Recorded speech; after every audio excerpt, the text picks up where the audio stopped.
menyediakan ruang bagi Tuhan dalam hidup. Bersama Endang Silitonga Tanjung Bible Audio Ministry. Waktunya bersaat teduh dengan Tuhan. Melalui bacaan Alkitab 1 pasal sehari dalam kitab Injil bahagian ketiga, kitab Injil Lukas pasal yang ke-8 dengan perikop perempuan-perempuan yang melayani Yesus, perumpamaan tentang seorang penabur, perumpamaan tentang pelita, Yesus dan sanak saudaranya, angin ribut diredakan, Yesus mengusir roh jahat dari orang Gerasa, Yesus membangkitkan anak Yairus dan menyembuhkan seorang perempuan yang sakit perdarahan. Mari baca Alkitab, mari dengar Alkitab, dan mari lakukan apa yang Allah firmankan di dalam Alkitab. Maka iman dan pengharapanmu tidaklah sia-sia. Tuhan Yesus Allah Putra, Alfa dan Omega, Tuhan atas hari Sabat memberkati, dan Allah Roh Kudus akan menuntun untuk memahami. Mari memulainya dengan doa dalam hati. Tidak lama sesudah itu Yesus berjalan berkeliling dari kota ke kota dan dari desa ke desa memberitakan Injil Kerajaan Allah. Ke-12 muridnya bersama-sama dengan dia dan juga beberapa orang perempuan yang telah disembuhkan dari roh-roh jahat atau berbagai penyakit, yaitu Maria yang disebut Magdalena yang telah dibebaskan dari 7 roh jahat, Yohana istri Kuza, bendahara Herodes, Susana, dan banyak perempuan lain. Perempuan-perempuan ini melayani rombongan itu dengan kekayaan mereka. Ketika orang banyak berbondong-bondong datang, yaitu orang-orang yang dari kota ke kota menggabungkan diri pada Yesus, berkatalah ia dalam suatu perumpamaan. Adalah seorang penabur keluar untuk menaburkan benihnya. Pada waktu ia menabur, sebagian benih itu jatuh di pinggir jalan, lalu diinjak orang dan burung-burung di udara memakannya sampai habis. Sebagian jatuh di tanah yang berbatu-batu, dan setelah tumbuh, ia menjadi kering karena tidak mendapat air. Sebagian lagi jatuh di tengah semak duri, dan semak itu tumbuh bersama-sama dan menghimpitnya sampai mati.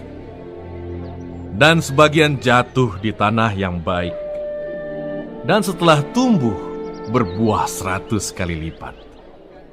Setelah berkata demikian, Yesus berseru, Siapa mempunyai telinga untuk mendengar, hendaklah ia mendengar. Murid-muridnya bertanya kepadanya apa maksud perumpamaan itu. Lalu ia menjawab, Kepadamu diberi karunia untuk mengetahui rahasia kerajaan Allah. Tetapi kepada orang-orang lain, hal itu diberitakan dalam perumpamaan, supaya sekalipun memandang, mereka tidak melihat, dan sekalipun mendengar, mereka tidak mengerti. Inilah arti perumpamaan itu. Benih itu ialah firman Allah. Yang jatuh di pinggir jalan itu ialah orang yang telah mendengarnya. Kemudian datanglah iblis, lalu mengambil firman itu dari dalam hati mereka, supaya mereka jangan percaya dan diselamatkan. Yang jatuh di tanah yang berbatu-batu itu ialah orang yang setelah mendengar firman itu, menerimanya dengan gembira. Tetapi mereka itu tidak berakar. Mereka percaya sebentar saja, dan dalam masa pencobaan, mereka murtad. Yang jatuh dalam semak duri ialah orang yang telah mendengar firman itu, dan dalam pertumbuhan selanjutnya, mereka terhimpit oleh kekhawatiran dan kekayaan dan kenikmatan hidup, sehingga mereka tidak menghasilkan buah yang matang. Yang jatuh di tanah yang baik itu ialah orang yang setelah mendengar firman itu, menyimpannya dalam hati yang baik dan mengeluarkan buah dalam ketekunan. Tidak ada orang yang menyalakan pelita, lalu menutupinya dengan tempayan, atau menempatkannya di bawah tempat tidur. Tetapi ia menempatkannya di atas kaki Dian, supaya semua orang yang masuk ke dalam rumah dapat melihat cahayanya. Sebab tidak ada sesuatu yang tersembunyi yang tidak akan dinyatakan, dan tidak ada sesuatu yang rahasia yang tidak akan diketahui dan diumumkan. Karena itu, perhatikanlah cara kamu mendengar. Karena siapa yang mempunyai, kepadanya akan diberi. Tetapi siapa yang tidak mempunyai, daripadanya akan diambil juga apa yang ia anggap ada padanya. Ibu dan saudara-saudara Yesus datang kepadanya, tetapi mereka tidak dapat mencapai dia karena orang banyak. Orang memberitahukan kepadanya, "Ibumu dan saudara-saudaramu ada di luar dan ingin bertemu dengan engkau." tetapi ia menjawab mereka, Ibuku dan saudara-saudaraku ialah mereka yang mendengarkan firman Allah dan melakukannya. Pada suatu hari Yesus naik ke dalam perahu bersama-sama dengan murid-muridnya dan ia berkata kepada mereka. Marilah kita bertolak ke seberang danau. Lalu bertolaklah mereka. Dan ketika mereka sedang berlayar, Yesus tertidur. Sekonyong-konyong turunlah taufan ke danau sehingga perahu itu kemasukan air dan mereka berada dalam bahaya. Maka datanglah murid-muridnya membangunkan dia. Katanya, Guru, kita binasa. Ia pun bangun, lalu menghardik angin dan air yang mengamuk itu. Dan angin dan air itu pun reda, dan danau itu menjadi teduh. Lalu katanya kepada mereka, Di manakah kepercayaanmu? maka takutlah mereka dan heran. Lalu berkata seorang kepada yang lain, Siapa gerangan orang ini, sehingga ia memberi perintah kepada angin dan air, dan mereka taat kepadanya? Lalu mendaratlah Yesus dan murid-muridnya di tanah orang Gerasa yang terletak di seberang Galilea. Setelah Yesus naik ke darat, datanglah seorang laki-laki dari kota itu menemui dia. Orang itu dirasuki oleh setan-setan dan sudah lama ia tidak berpakaian dan tidak tinggal dalam rumah, tetapi dalam pekuburan.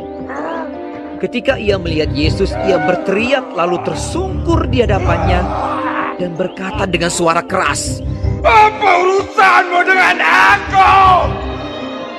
Hai Yesus, Anak Allah yang Maha Tinggi, aku memohon kepadamu supaya Engkau jangan menyiksa aku. Ia berkata demikian sebab Yesus memerintahkan roh jahat itu keluar dari orang itu.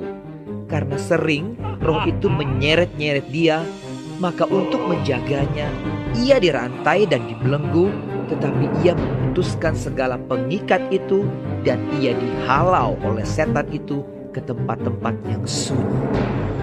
Dan Yesus bertanya kepadanya. Siapakah namamu? Jawabnya, karena ia kerasukan banyak setan.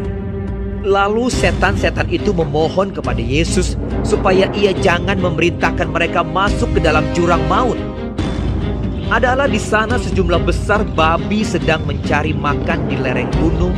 Lalu setan-setan itu meminta kepada Yesus supaya ia memperkenankan mereka memasuki babi-babi itu. Yesus mengabulkan permintaan mereka. Lalu keluarlah setan-setan itu dari orang itu dan memasuki babi-babi itu. Kawanan babi itu terjun dari tepi jurang ke dalam danau lalu mati lemas. Setelah penjaga-penjaga babi itu melihat apa yang telah terjadi, mereka lari lalu menceritakan hal itu di kota dan di kampung-kampung sekitarnya. Dan keluarlah orang-orang untuk melihat apa yang telah terjadi. Mereka datang kepada Yesus dan mereka menjumpai orang yang telah ditinggalkan setan-setan itu duduk di kaki Yesus. Ia telah berpakaian dan sudah waras. Maka takutlah mereka. Orang-orang yang telah melihat sendiri hal itu memberitahukan kepada mereka bagaimana orang yang dirasuk setan itu telah diselamatkan. Lalu seluruh penduduk daerah Gerasa meminta kepada Yesus supaya ia meninggalkan mereka sebab mereka sangat ketakutan.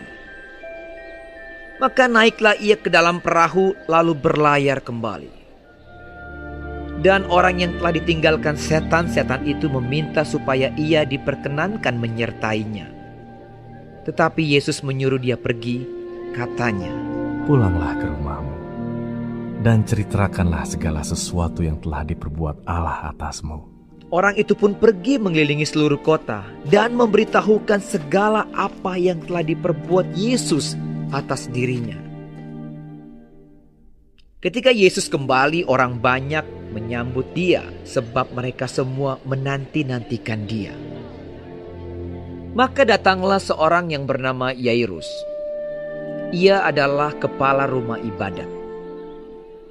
Sambil tersungkur di depan kaki Yesus, ia memohon kepadanya supaya Yesus datang ke rumahnya. Karena anaknya perempuan yang satu-satunya, yang berumur kira-kira 12 tahun, hampir mati. Dalam perjalanan ke situ, Yesus didesak-desak orang banyak. Adalah seorang perempuan yang sudah 12 tahun menderita pendarahan dan yang tidak berhasil disembuhkan oleh siapapun. Ia maju mendekati Yesus dari belakang dan menjamah jumbai jubahnya, dan seketika itu juga berhentilah pendarahannya. Lalu kata Yesus, Siapa yang menjamah aku? dan karena tidak ada yang mengakuinya, berkatalah Petrus, Guru, orang banyak mengerumuni dan mendesak engkau. Tetapi Yesus berkata, Ada seorang yang menjamah aku, sebab aku merasa ada kuasa keluar dari diriku.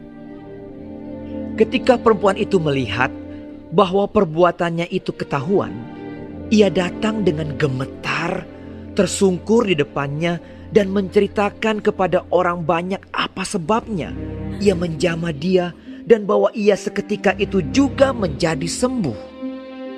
Maka katanya kepada perempuan itu, Hai anakku, imanmu telah menyelamatkan engkau. Pergilah dengan selamat. ketika Yesus masih berbicara, datanglah seorang dari keluarga kepala rumah ibadat itu dan berkata, Anakmu sudah mati. Jangan lagi engkau menyusah-nyusahkan guru. Tetapi Yesus mendengarnya dan berkata kepada Yairus, Jangan takut, percaya saja, dan anakmu akan selamat. Setibanya di rumah Yairus, Yesus tidak memperbolehkan seorang pun ikut masuk dengan dia, kecuali Petrus, Yohanes, dan Yakobus, dan ayah anak itu serta ibunya. Semua orang menangis dan meratapi anak itu. Akan tetapi Yesus berkata, Jangan menangis. Ia tidak mati, tetapi tidur. Mereka menertawakan dia karena mereka tahu bahwa anak itu telah mati. Lalu Yesus memegang tangan anak itu dan berseru, katanya, Hai anak, bangunlah. Maka kembalilah roh anak itu, dan seketika itu juga ia bangkit berdiri. Lalu Yesus menyuruh mereka memberi anak itu makan, dan takjublah orang tua anak itu. Tetapi Yesus melarang mereka memberitahukan kepada siapapun juga apa yang terjadi itu.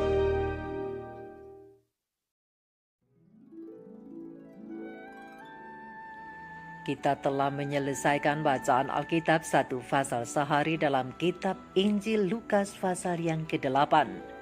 Sedikit perenungan melalui pasal ini tentang perempuan-perempuan yang melayani Yesus dengan ayat panduan perenungan terang besar Alkitab Injil Lukas 8 ayat 1-3 dengan bunyi nas.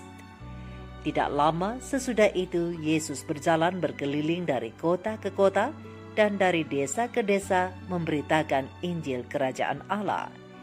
Ke-12 muridnya bersama-sama dengan dia, dan juga beberapa orang perempuan yang telah disembuhkan dari roh-roh jahat atau berbagai penyakit, yaitu Maria yang disebut Magdalena yang telah dibebaskan dari 7 roh jahat, Yohana istri Kusa, bendahara Herodes, Susana, dan banyak perempuan lain.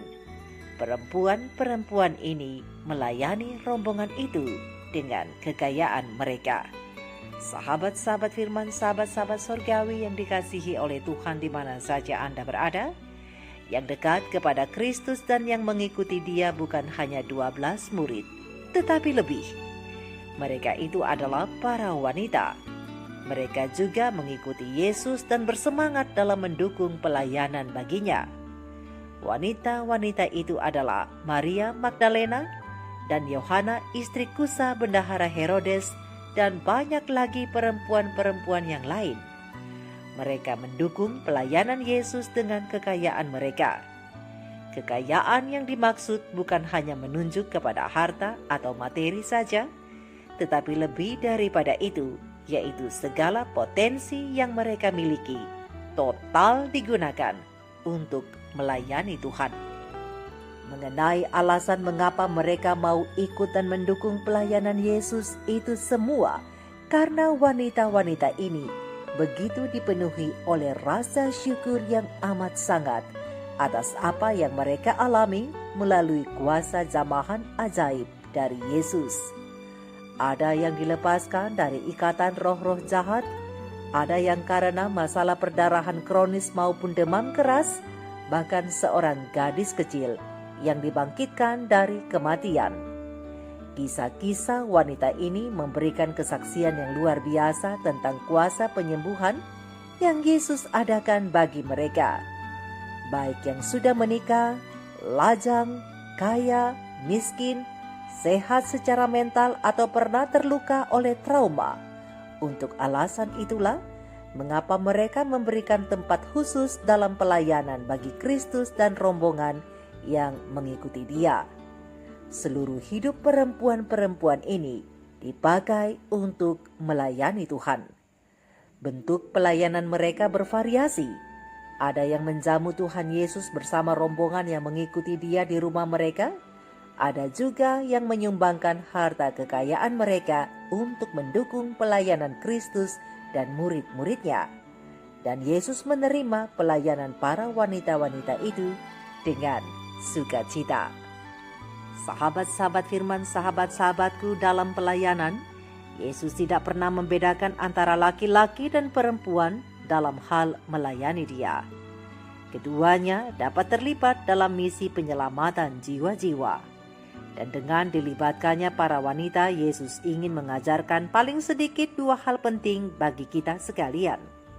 Karena pada zaman Yesus, para wanita itu banyak kali diabaikan dan menduduki posisi yang rendah.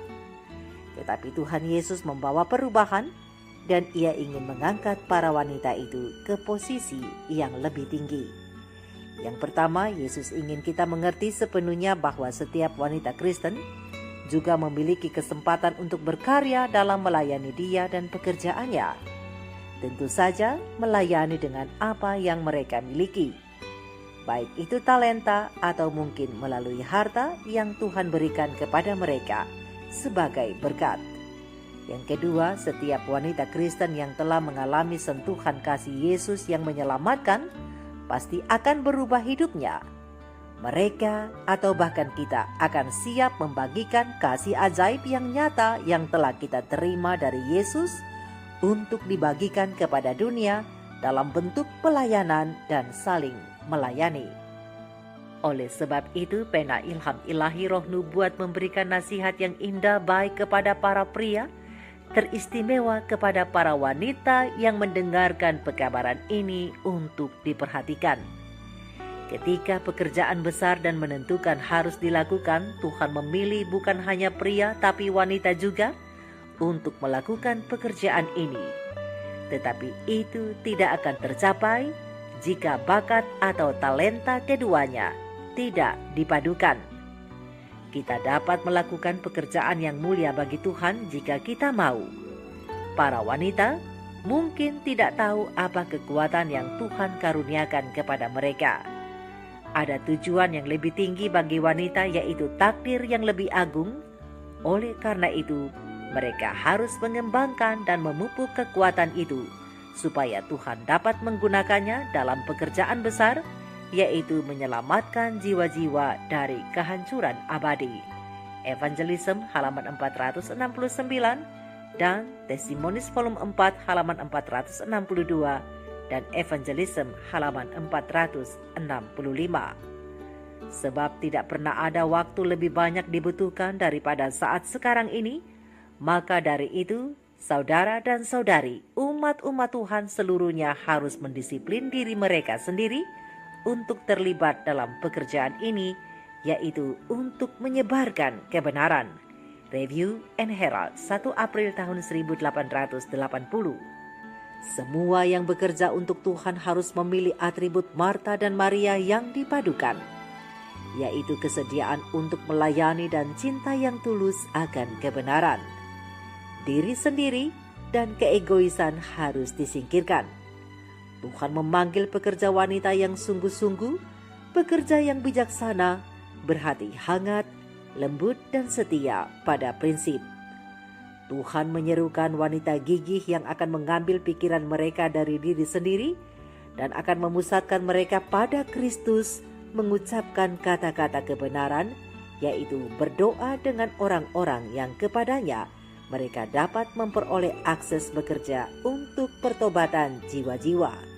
Testimoni, Treasure, volume 2, halaman 405. Perempuan dapat menjadi alat kebenaran dalam memberikan pelayanan suci. Dan Marialah yang pertama kali memberi contoh mengkhotbahkan Yesus yang telah bangkit. Jika dari 20 wanita di mana sekarang ada satu yang akan menjadikan misi suci ini pelayanan satu-satunya sebagai pekerjaan yang mereka hargai, kita akan melihat lebih banyak lagi yang bertobat kepada kebenaran. Pengaruh yang halus dan lembut dari wanita Kristen dibutuhkan dalam pekerjaan besar, memberitakan kebenaran. Evangelism halaman 471. Sahabat-sahabatku, Tuhan memiliki pekerjaan untuk wanita dan juga pria untuk dilakukan. Mereka dapat menyelesaikan pekerjaan yang baik bagi Allah jika mereka mau belajar pelajaran yang berharga dan sangat penting tentang kelembutan hati. Sebab mereka tidak hanya menyandang nama Kristus tetapi juga memiliki rohnya. Mereka harus berjalan seperti Dia berjalan, menyucikan jiwa mereka dari segala sesuatu yang menajiskan. Kemudian mereka akan dapat memberi manfaat bagi orang lain dengan menghadirkan semua kecukupan Yesus. Testimonies Treasure, volume 2, halaman 404. Oleh karena itu dibutuhkan wanita yang mau membaktikan dirinya sebagai utusan belas kasih, yang mau mengunjungi para ibu dan anak-anak di rumah mereka dan berdoa dengan mereka. Welfare Ministry, halaman 146. Dibutuhkan juga wanita yang tidak mementingkan diri sendiri, tetapi lembut dalam sopan santun dan rendah hati yang akan bekerja dengan kelembutan Kristus. Welfare Ministry, halaman 150. Tuhan memiliki pekerjaan untuk wanita dan juga pria. Mereka mungkin mengambil tempat mereka dalam pekerjaannya pada krisis dunia sekarang ini. Dan Tuhan akan bekerja melalui mereka. Para wanita dapat melakukan dalam keluarga pekerjaan yang tidak dapat dilakukan oleh kaum pria, yaitu pekerjaan yang menyentuh kehidupan batin. Mereka dapat mendekati hati orang-orang yang tidak dapat dijangkau oleh kaum Adam. Tenaga dan pelayanan para wanita ini dibutuhkan. Welfare Ministry, halaman 145. Wanita Kristen yang cerdas dapat menggunakan bakat mereka untuk tujuan yang paling tinggi. Dan sebagai istri dan ibu, mereka tidak boleh mengabaikan suami dan anak-anak mereka. Mereka dapat berbuat banyak tanpa harus mengabaikan tugas-tugas rumah tangga. Welfare Ministry, halaman 164. Pasti ada lebih banyak wanita yang terlibat dalam pekerjaan melayani umat manusia yang menderita. Dan ketika wanita beriman dapat merasakan beban jiwa, maka mereka akan bekerja seperti Kristus bekerja. Mereka akan menganggap tidak ada pengorbanan yang terlalu besar untuk dilakukan guna memenangkan jiwa bagi Kristus. Evangelism, halaman 465. Sahabat-sahabatku, ada banyak jabatan-jabatan yang berhubungan dengan pekerjaan Allah yang oleh para wanita lebih memenuhi syarat untuk diisi daripada pria, di mana mereka dapat melakukan pelayanan, yang Ephesians, Welfare Ministry halaman 147. Oleh sebab itu, sahabat-sahabat firman, sahabat-sahabat surgawi, sahabat-sahabatku, ingat, pria dan wanita harus bekerja bersama dalam misi penyelamatan jiwa. Hasilnya akan banyak jiwa yang akan dipersiapkan bagi kerajaan sorga. Mari kita renungkan ini bersama. Tuhan Yesus memberkati. Maranatha. Shalom.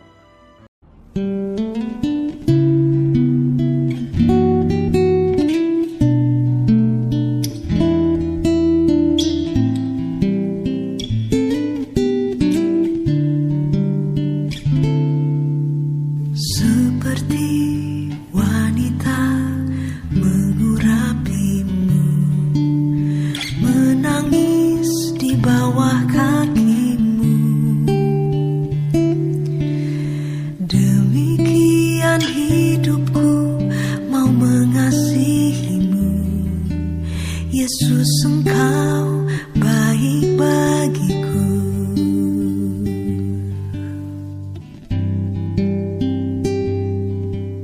Seperti wanita menggurapimu, menangis di bawah kakimu,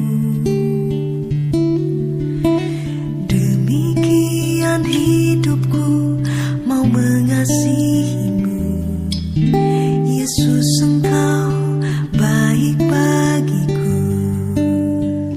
Sampai akhir ku menutup mata, ku tetap setia menanti janjimu. Sampai ku dapatkan mahkota kehidupanku, ku tetap setia untuk melayanimu.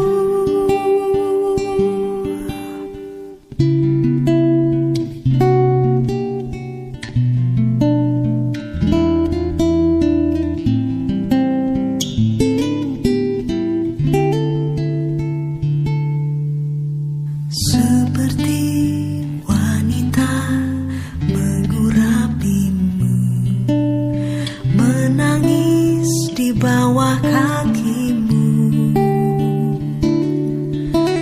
demikian hidupku mau mengasihimu.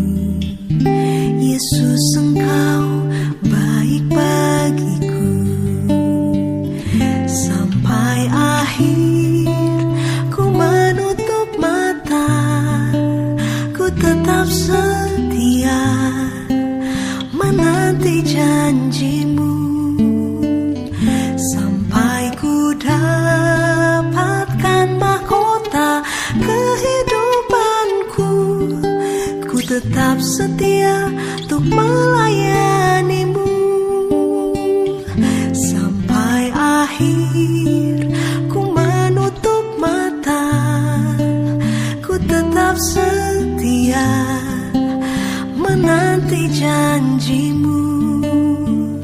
Sampai ku dapatkan mahkota kehidupanku, ku tetap setia untuk melayanimu. Ku tetap setia untuk melayanimu.